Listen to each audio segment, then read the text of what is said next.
नोएडा के एक सुनसान सेक्टर में एक पुराना घर था। नाम था आनंद विला। नाम सुनकर लगता था जैसे बहुत खुशियां बहती हो, लेकिन सच्चाई कुछ और ही थी। उस घर में रहता था राघव और उसके 6 साल की बेटी मिसा।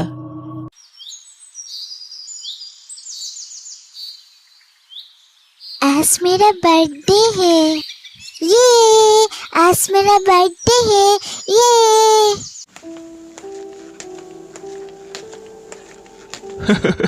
हाँ बेटा, लेकिन धीरे बोलो, गला खराब हो जाएगा।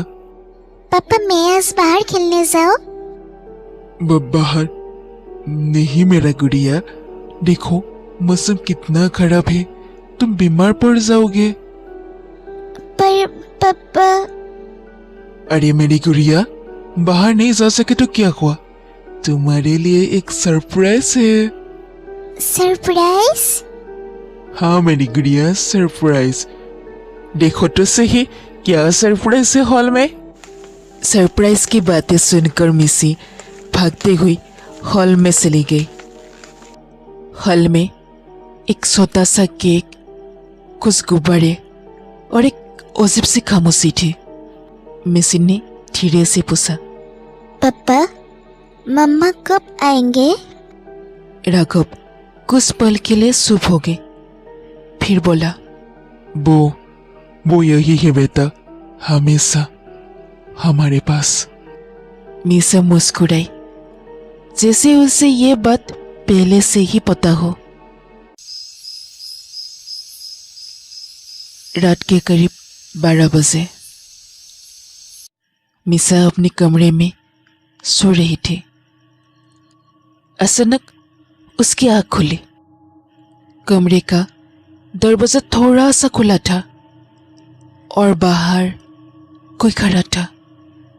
एक औरत, लंबे बाल, सफेद चेहरा और आंखें बिल्कुल खाली। मम्मा? मिसा धीरे से कहा। वो औरत मुस्कुराई और धीरे से बोली, आओ मेरे बच्चा, मेरे पास आओ।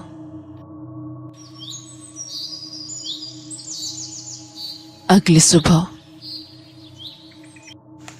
राघव उठा।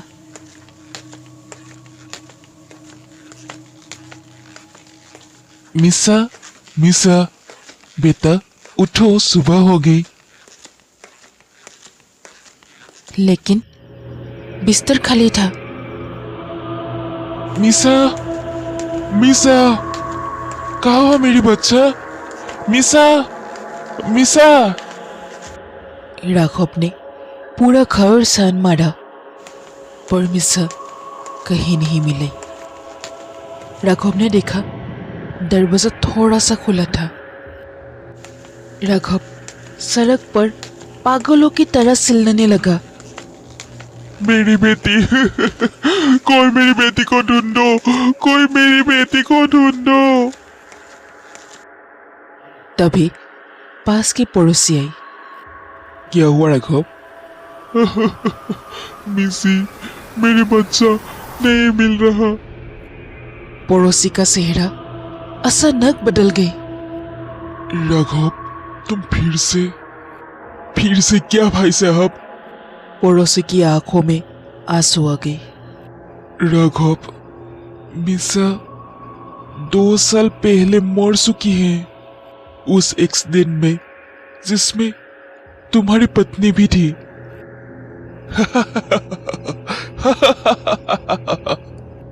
राघव हंसने लगा, धीरे धीरे और जोर जोर से। नहीं, वो यही है, रोज मुझसे बात करती है। तभी घर के अंदर से आवाज आई। पापा? राघव दौड़ता हुआ अंदर गया। कमरे में कोई नहीं था, लेकिन आईने में उसने देखा मिसी और उसके पीछे खड़ी बूढ़ी औरत। पड़ोसी डर के मारे घर के बाहर ही खड़ी थी। तभी अंदर से हंसी की आवाज आने लगी।